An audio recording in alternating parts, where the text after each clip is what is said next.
Hello everyone, hope you are doing well. Welcome to Pincore Communal, where we have well-known experts and scholars ready to guide you. So today in this video, we will learn about Introduction to Digital Signal Processing. First, we will look into the contents of today's video. First, we will know about what is an image, followed by the difference between analog and digital image. Then comes what is digital image processing and how it works, followed by the advantages of digital image processing and applications of digital.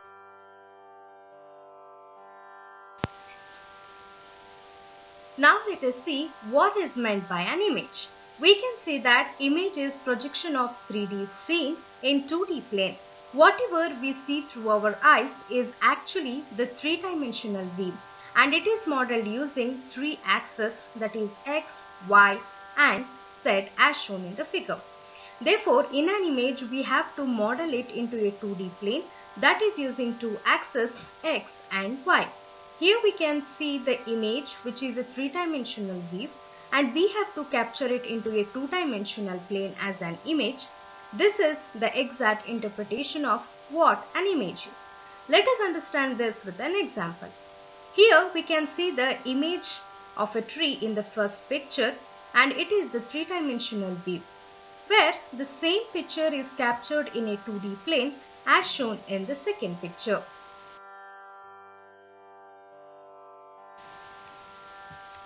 Now let us see what are the types of images. A two-dimensional function f of x, y, where x and y are spatial coordinates and f is a parameter at any pair of coordinates x and y. This is called as intensity or gray level of the image at that point. If we define the exact values of x and y with respect to the function f, then we can get the exact intensity value of the image at that point. So depending upon the values of x and y, we can classify image into two types. First category is analog image and the second category is the digital image.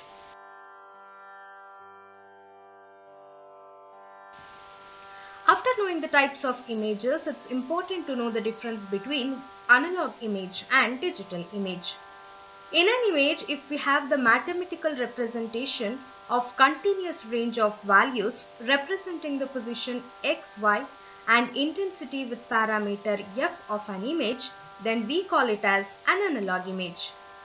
The image produced on the screen of CRT monitor is an example of analog image.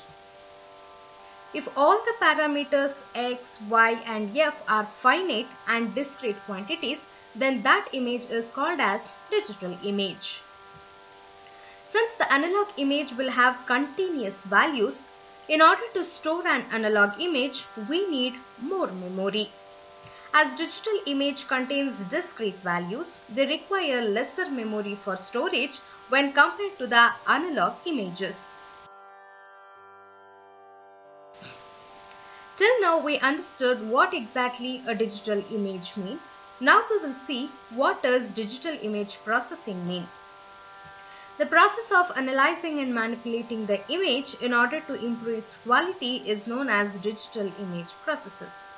Or in other words, we can say that processing of digital images through a digital computer for specific applications can be called as digital image processing. The digital image will have finite number of elements, each of which will have particular location and certain value. These elements are called as picture elements, image elements or pixels. Now let us see the procedure to get a digital image from an analog image, which is nothing but the working principle of digital image processing. First, the analog image has to be sampled, and in this process we get the discrete values in terms of x and y. After sampling, we will convert the continuous range of values into discrete values. Sampling is followed by quantization, which will have the discretization of the parameter f, that is the intensity parameter.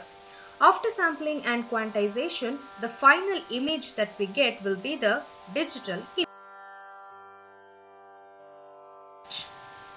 Let's have a look at the advantages of digital image processing.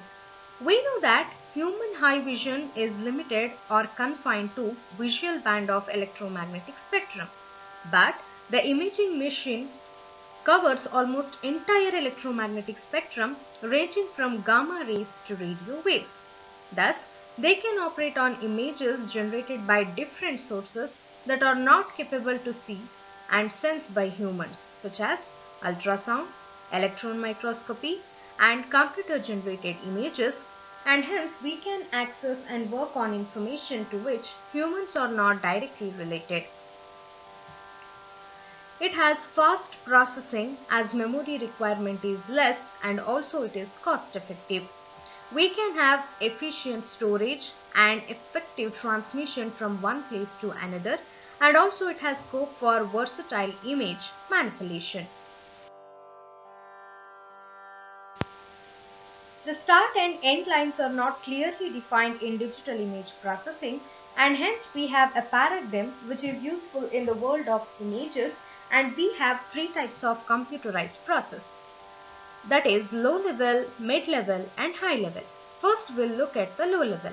It involves primitive operations such as image pre-processing to reduce noise, to enhance contrast and image sharpening. This process is characterized by the fact that both input and output are images. Next, we'll have a look at the middle level process. It involves tasks such as image segmentation and the description of those objects to reduce them to a form suitable for computer processing and classification of individual objects. Thus, mid-level process is characterized by the fact that its inputs are generally images, but its output are attributes extracted from the images such as edges, contours, and identity of individual objects. Lastly, the high-level process. According to this paradigm, it involves making sense of recognized objects as in image analysis, and at the far end, it performs the functions normally associated with the vision. Therefore, using these paradigms, we can address from digital image processing to image analysis and finally the computer vision. Generally, whatever we see in the world is analog in nature, but for the purpose of storage and transmission, we have to convert it into digital domain with the help of digital computers. And some of the common applications of digital image processing are image sharpening and restoration. They are used in medicine and healthcare field, remote sensing, transmission and encoding in communication, machine or robot vision. They are used in color processing, pattern recognition, video processing, and also they are used in microscopic imaging and many other applications.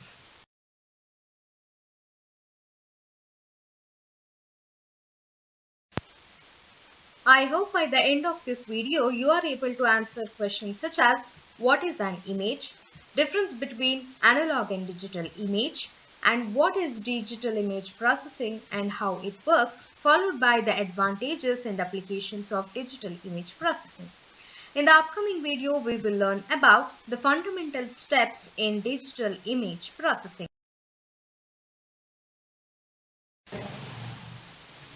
If you have any queries, then drop a mail to communal@pincore.in or reach us on 9686963065. To become volunteer member, try to drop down to below location.